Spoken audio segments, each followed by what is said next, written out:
વિદ્યાર્થી મિત્રો, કેમ છો બધા? મજામાં છો?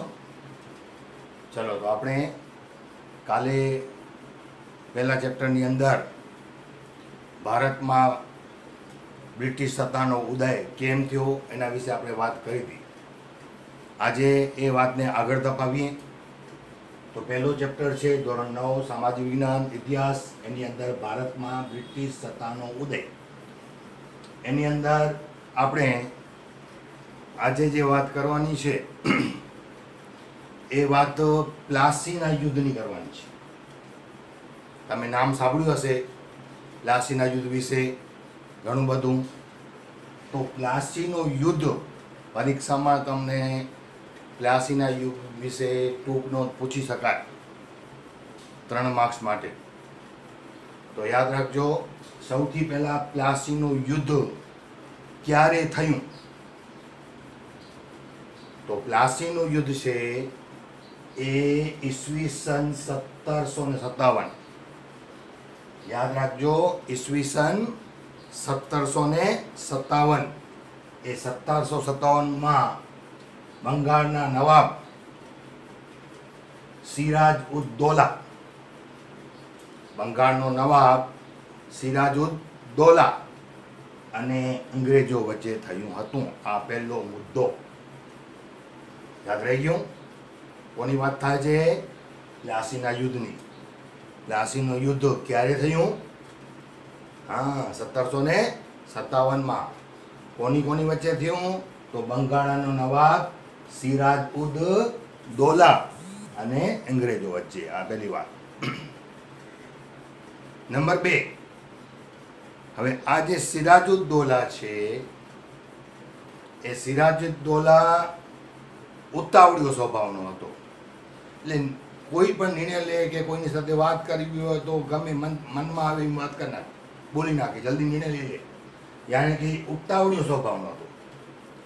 એટલા માટે રાજ્યમાં એના ઘણા બધા વિરોધીઓ ઊભા થયા.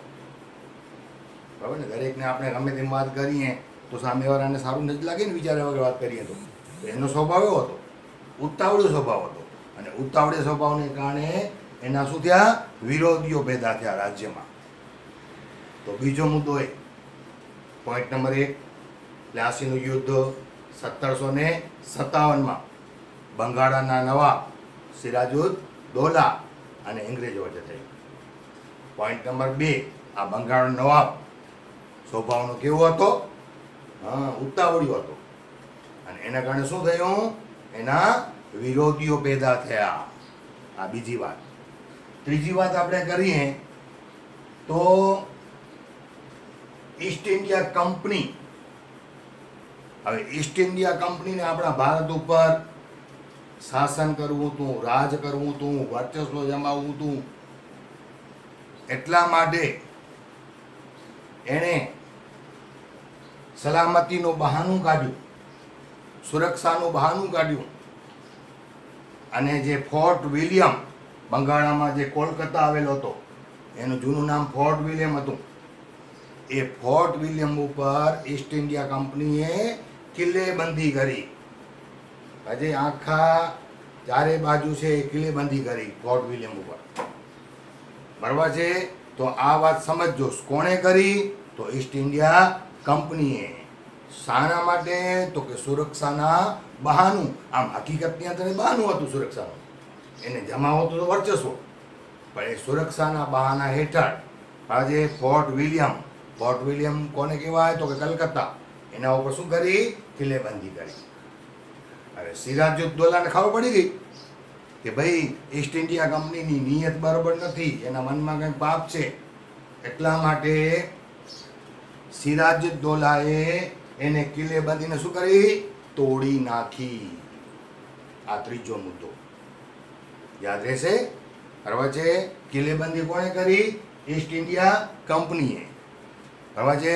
સુરક્ષાના બહાના હેઠળ કોને કિલ્લેબંધી કરી? તો ફોર્ટ વિલિયમ. ફોર્ટ વિલિયમનું નામ શું? તો કોલકાતા. એના ઉપર કિલ્લેબંધી કરી. અને સિરાજ ઉદ દૌલા એની આ નિયત જાણી ગયો, એટલા માટે આ કિલ્લેબંધીને શું કરી નાખી? તોડી નાખી. હવે શું થયું? ને પોઈન્ટ નંબર 4માં તો કે ત્યાં તે વખતે એ બધી માહિતી ખબર પડી ગઈ ચેન્નઈના ગવર્નરને, ઈસ્ટ ઇન્ડિયા કંપની ખબર પડી ગઈ કે ભાઈ આ સિરાજુદ્દૌલા છે એને તો કિલ્લેબંધી તોડી નાખી છે. એટલા માટે એ જે ચેન્નઈનો ગવર્નર છે એ ત્યાંનો જે રોબર્ટ ક્લાઇવ, નામ વળી પાછું યાદ રાખવું પડશે. મેં તમને કીધું હતું કે નામ તમને યાદ રાખવા પડશે ઘણા બધા, બરાબર ને? આપણે મિત્રોને કે મેં તમને કીધું છે કે નામ કોઈને આપી દેવાનું અને પછી એના નામથી બોલવાનું. તો એ જે રોબર્ટ ક્લાઇવ છે એ રોબર્ટ ક્લાઇવને એક નાનકડું લશ્કર મોકલાવ્યું. આજે તો એને ખબર પડી ગઈ કે ભાઈ આને તો તોડી નાખ્યું છે, એટલા માટે એક નાનકડું લશ્કર મોકલાવ્યું. કોણે મોકલાવ્યું? ચેન્નઈનો ગવર્નર. આજે કોને મોકલાવ્યું? તો રોબર્ટ ક્લાઇવને, સલામતી માટે, આજે એની રક્ષા કરવા માટે એ મોકલાવ્યું નાનકડું લશ્કર. તો એ વાત છે કોણ? રોબર્ટ ક્લાઇવ તે વખતે હતો આજે બંગાળાનો અંદર ગવર્નર. તો એ ચેન્નઈનો ગવર્નર છે એને નાનું લશ્કર મોકલાવ્યું. આગળની વાત કરીએ તો હવે રોબર્ટ ક્લાઇવ છે એ રોબર્ટ ક્લાઇવ ની આપણે આગળ વાત કરીએ તો હવે એ સિરાજુદ્દૌલા તે વખતે પણ તાકાતવાળો હતો, અંગ્રેજોના લશ્કર સામે લડી શકે તેવો હતો. અંગ્રેજોને ખબર હતી. શું ખબર હતી? કે આ સિરાજુદ્દૌલાને હરાવવો એ અઘરો છે, મુશ્કેલ છે, હરાવી શકાય તેમ નથી.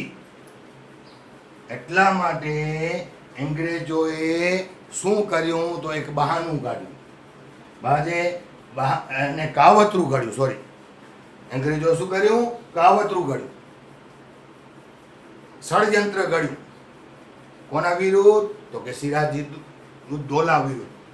સિરાજુદ્દૌલા વિરુદ્ધ કાવતરું ઘડી અને ત્યાંનો જે સેનાપતિ હતો સિરાજુદ્દૌલાનો, નામ છે મીર જાફર. એ મીર જાફરને લાલચ આપી. શેની લાલચ આપી ખબર છે?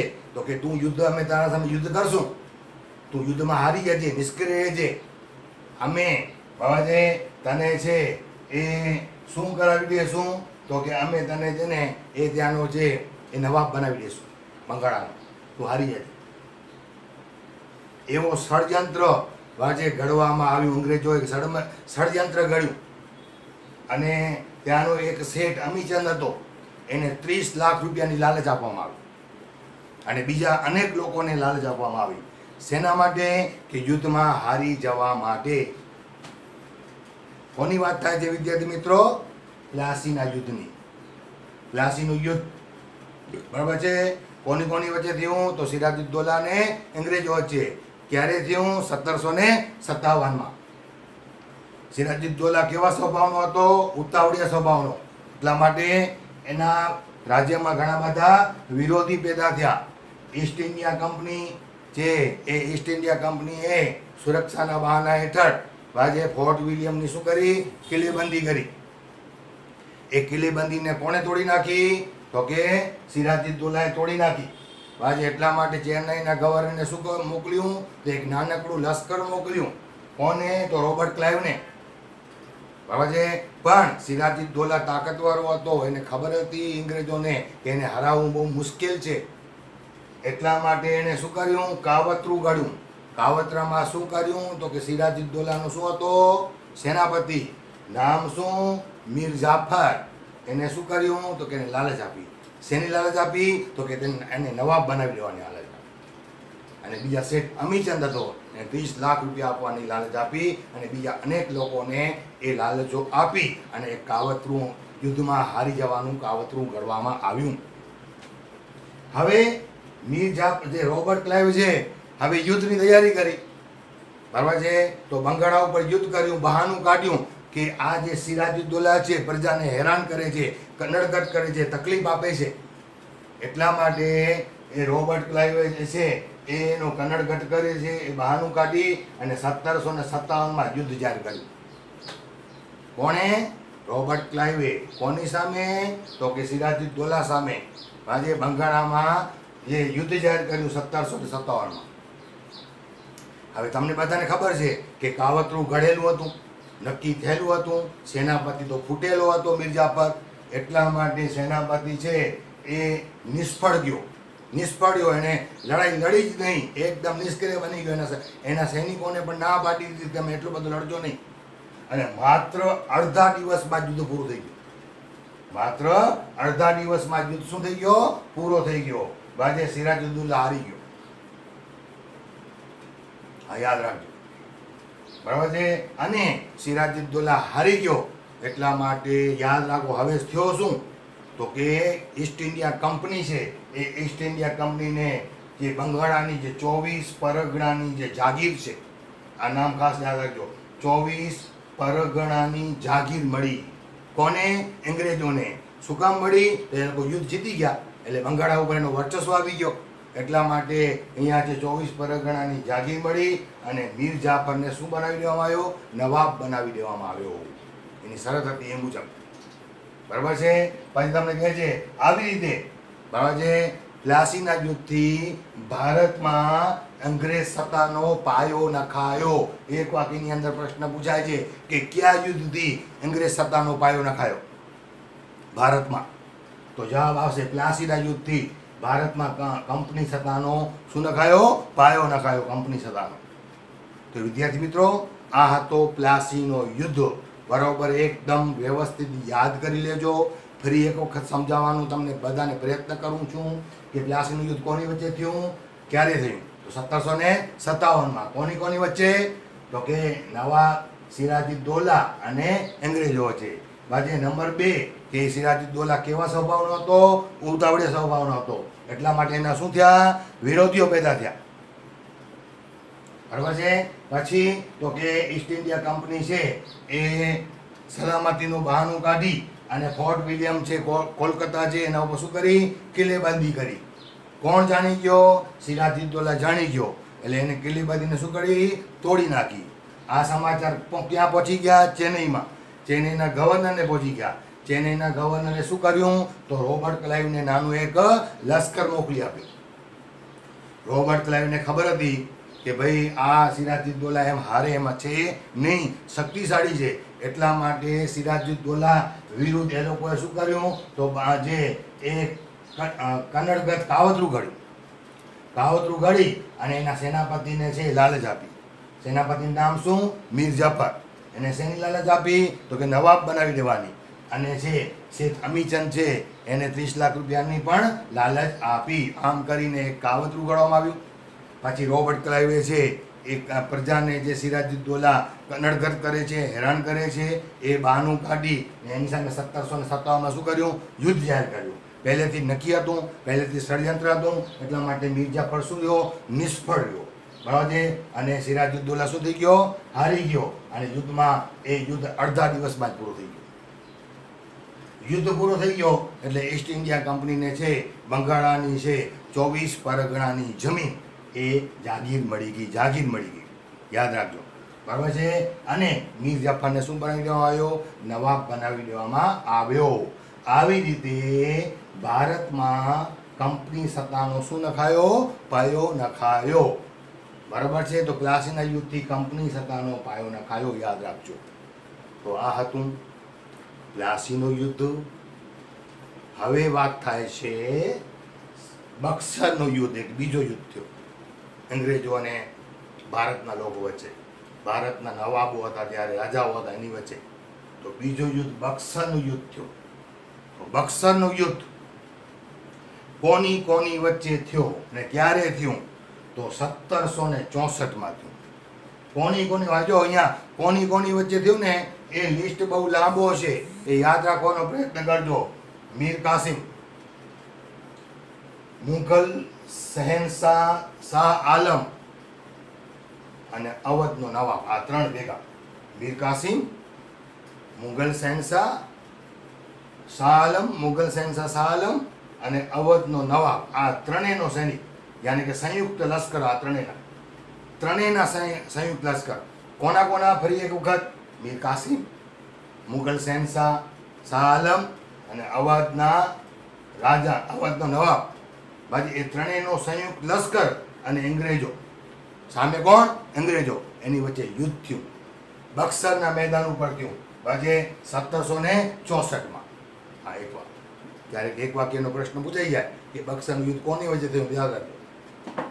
હવે અહીંયા વાત એ હતી કે તમને બધાને ખબર છે કે ભાઈ મીર કાસિમને છે મીર બરાબર છે મીર કાસિમને મીર જાફરને સોરી એ મીર જાફર છે એ મીર સોરી અહીંયા એક વાત મારા પાસે ભૂલ થાય છે, હું તમને સુધારું. અહીંયા આવશે મીર જાફર નહીં આવે પણ હા મીર જાફર. હવે મીર જાફર છે એ મીર જાફર બહુ મહત્વકાંક્ષી હતો, એને નવાબ તો બનાવી દેવામાં આવ્યો હતો. હવે અંગ્રેજોને એમ લાગ્યું કે ભાઈ આપણે એને નવાબ બનાવી દીધો છે એ ભૂલ છે, એટલા માટે મીર જાફરને હટાવી અને મીર કાસિમને નવાબ બનાવી દેવામાં આવ્યો. કોણે હટાવ્યો? અંગ્રેજોએ. આજે શું કામ હટાવ્યો મીર જાફરને? તો એટલા માટે હટાવ્યો કે એ બહુ મહત્વકાંક્ષી હતો, એને એમ લાગ્યું કે આપણે આડો આવશે માણસ, એટલા માટે મીર જાફરને હટાવી અને મીર કાસિમને નવાબ બનાવી દેવામાં આવ્યો. પણ થયો શું ખબર છે?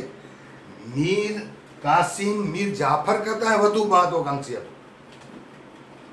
બરાબર છે? એ અંગ્રેજોને દાંત આપે એવો હતો નહીં, એટલે વધુ મહત્વકાંક્ષી હતો. એટલે અંગ્રેજોને ડર લાગ્યો વળી પાછો કે આ તો એના આપણા માથાનો નીકળ્યો મીર કાસિમ. આજે એ વધુ મહત્વકાંક્ષી હતો, અંગ્રેજોને ડર લાગ્યો, એટલા માટે ફરીથી મીર કાસિમને ઉથલાવી અને મીર જાફરને છે એ ફરીથી નવાબ બનાવી દેવામાં આવ્યો. હવે થયો શું કે મીર કાસિમને ઉથલાવી દેવામાં આવ્યો. મીર કાસિમને કહે તું નવાબ નથી જા. મીર કાસિમ બિચારો એકલો થઈ ગયો, એટલા માટે મીર કાસિમ છે ને એના પાછળનો મુદ્દો કે મીર કાસિમ અવધના નવાબને શરણે ગયો. બરાબર યાદ રાખવાનો પ્રયત્ન કરજો. પહેલો તો તમે મુદ્દો સમજી જ ગયા છો કે બક્સરનું યુદ્ધ કોની વચ્ચે થયો.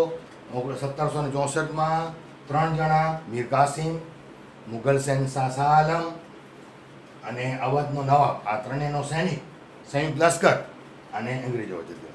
હવે વાત કેવી થઈ? તો અહીંયા જે મીર જાફરને જે નવાબ બનાવવામાં આવ્યો હતો એ નવાબને ઉથલાવી અને અંગ્રેજો મીર કાસિમને નવાબ બનાવી દીધો. એકવાર યાદ રહ્યું? અને આને ઉથલાવીને આને બનાવ્યો. હવે આ જે આને નવાબ બનાવ્યો એ મીર કાસિમ પણ છે ને એના કરતાં વધુ મહત્વકાંક્ષી હતો. એટલે અંગ્રેજોને શું લાગ્યો? ડર લાગ્યો. એટલા માટે ફરી પાછો મીર કાસિમને ઉથલાવી અને મીર જાફરને અંગ્રેજોએ નવાબ બનાવી દીધો. મીર કાસિમે શું કર્યું? તો કે એણે બિચારા પાસે ક્યાં બીજો હતો નહીં, એટલે અવધના રાજા પાસે નવાબ પાસે પહોંચી ગયો, એના શરણે થઈ ગયો. બરાબર છે? હવે ઈસ્ટ ઇન્ડિયા કંપની છે ની જે કંપનીની નીત અને મહત્વ સંયુક્ત ભારત સેના, હવે લડાઈ થઈ બંનેની, આપણે આગળ ચર્ચા કરી ગયા. એમાં ઈસ્ટ ઇન્ડિયા કંપની જીતી ગઈ. ઈસ્ટ ઇન્ડિયા કંપનીની જીત થઈ અને સંયુક્ત સેનાની શું થયો? પરાજય થયો. કયા યુદ્ધમાં? બક્સરના યુદ્ધમાં. બરાબર ને? બક્સરના જીતમાં કોણ જીત્યો? તો કે અંગ્રેજો જીતી ગયા. હારી કોણ ગયા? તો સંયુક્ત સેના ત્રણેય હારી ગઈ. એટલા માટે કંપની હારી ગયા, અંગ્રેજો જીતી ગયા. એટલા માટે હવે જો મહત્વનો મુદ્દો આવે છે કે કંપનીને બંગાળ, બિહાર અને ઓરિસ્સા, આ 3 રાજ્યો યાદ રાખજો. બંગાળ, એક વાક્યની અંદર પ્રશ્ન પણ પૂછાય છે, બંગાળ, બિહાર અને ઓરિસ્સા એ ત્રણેય રાજ્યોની અંદર દીવાની સત્તા મળી. દીવાની સત્તા એટલે કે બરાબર છે ટેક્સ ઉઘરાવવાની સત્તા, જમીન મહેસૂલ ઉઘરાવવાની સત્તા, પૈસા ઉઘરાવવાની સત્તા અંગ્રેજો અને વહીવટ કરવાની સત્તા છે નવાબ પાસે. આને કહેવાય દ્વિમુખી શાસન પદ્ધતિ. બરાબર છે ને? હવે આપણે હમણાં આપણા પાસે ટેક્સ કોણ લે છે? જીએસટી કોણ લે છે? સરકાર. અને ચલાવે કોણ છે? સરકાર. તો ત્યાં એવું નહોતું. ટેક્સ લે અંગ્રેજો અને વહીવટ કરે નવાબ. તો એવી રીતે આપણા ભારતની અંદર છે એ દ્વિમુખી શાસન પદ્ધતિ દાખલ થઈ. કયા યુદ્ધથી? બક્સરના યુદ્ધથી.